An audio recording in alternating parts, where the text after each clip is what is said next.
Okay student, हम लोग एक को 12th का टॉपिक दिख रहे हैं, वांट ऑफ शॉर्ट में देखेंगे इसको।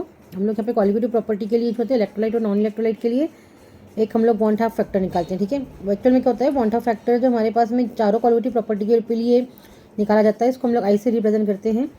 लेकिन वांट ऑफ फैक्टर जो है कॉलिगेटिव प्रॉपर्टी को एक्सप्रेस करता है, हमारे पास में दो चीज़ें होती है। जब हमारे पास में हमने दो टर्म पढ़ा है यहाँ पे, एसोसिएशन और डिसोसिएशन। ठीक है, हमारे पास में जब एसोसिएशन और डिसोसिएशन होता है तो हम लोग को यहाँ पे एक वांट ऑफ फैक्टर जो है वो अप्लाई करना पड़ता है चारों कॉलिगेटिव प्रॉपर्टी के लिए।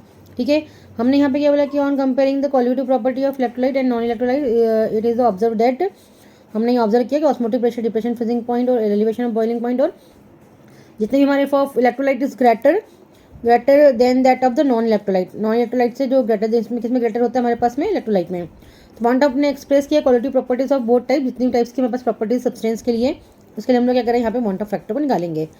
वांट ऑफ फैक्टर जो होता है हमारे लिए दोनों प्रॉपर्टीज के लिए, इलेक्ट्रोलाइट और नॉन इलेक्ट्रोलाइट के लिए। अब एक्चुअल में क्या हमारे पास में यहाँ पे वांट ऑफ फैक्टर में निकाला तो हमारे पास फॉर्मुला क्या बनेगा, इक्वल क्या बनता है, observe value of colligative property calculate value of आपकी कॉलिगेटिव प्रॉपर्टी हो जाएगी। ठीक है, ये हमारा उसका रेशो होगा। इसी को हम आगे एक्चुअल में चेंज करें तो क्या हो जाएगा, actual number of particle, colligative property के लिए हम लोगों ने लिया number of particle in normal state, तो हमारे नॉर्मल स्टेट में रहेगा।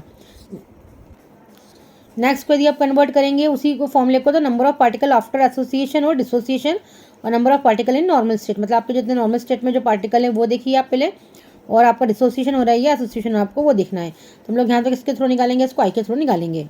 हमारे पास में दो फॉर्मूले हैं, शॉर्ट में हम लोग फटाफट देखेंगे। हमने डिसोसिएशन होता है हमारे पास में, जब डिसोसिएशन हो रहा है तो हमारे पास में डिग्री हम लोग अल्फा से इसको रिप्रेजेंट करते हैं, डिग्री ऑफ डिसोसिएशन अल्फा से रिप्रेजेंट करते हैं। फॉर्मूला बनता है आई -1 अपॉन n-1।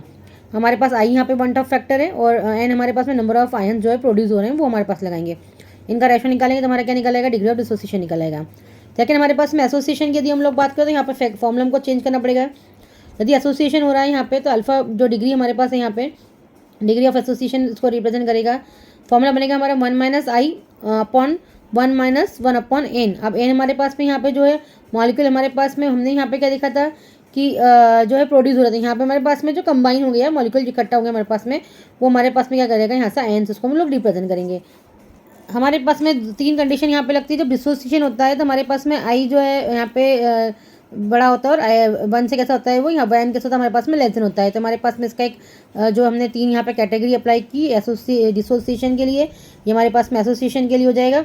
और यदि कोई भी कुछ भी नहीं हो रहा, ना एसोसिएशन हो रहा है ना डिसोसिएशन हो रहा है, हमारे पास आई इक्वल कितना होता है, 1 होता है। जैसे हम लोग ऐसे कुछ कंपाउंड लेते हैं ना जहाँ पे एसोसिएशन नहीं हो रहा, डिसोसिएशन नहीं हो रहा है, जैसे ग्लूकोज हो गया है ना, यूरिया हो गया है, यहाँ पे ना आयंस टूटते हैं ना यहाँ पे आयंस जुड़ते हैं, तो ना तो डिसोसिएशन होगा ना तो एसोसिएशन होगा। तो आई इक्वल कितना हो जाएगा हमारे पास में, 1 हो जाएगा। जैसे हम लोगों ने यहाँ पे हमारे पास जो कॉलिगेटिव प्रॉपर्टीज उसके लिए हमको आई फैक्टर अपनाना है, तो हमारे पास ऑस्मोटिक प्रेशर तो क्या बढ़ेंगे हम लोग, पाई इक्वल कितना हो जाएगा, ICRT हो जाएगा। एलिवेशन ऑफ बॉइलिंग पॉइंट है, फॉर्मूला क्या बन जाएगा, डेल्टा TB इक्वल कितना हो जाएगा, I × KB × M हो जाएगा। डिप्रेशन इन फ्रीजिंग पॉइंट है तो कितना हो जाएगा, डेल्टा TF बराबर कितना हो जाएगा, I × KF × M हो जाएगा। अब आपको वांट ऑफ फैक्टर लगाना है, तो हमारे पास में जब भी कोई इलेक्ट्रोलाइट हो, KCl हो गया, आपके पास Na2SO4 हो गया या K2SO4 हो गया, तो आपको देखना है वहाँ पे डिसोसिएशन देखो, एसोसिएशन देखो, आयंस निकालिए। ठीक है, आई की वैल्यू प्रोड्यूस कीजिए, उसको फॉर्मूले में यहाँ पे पुट कर लीजिए।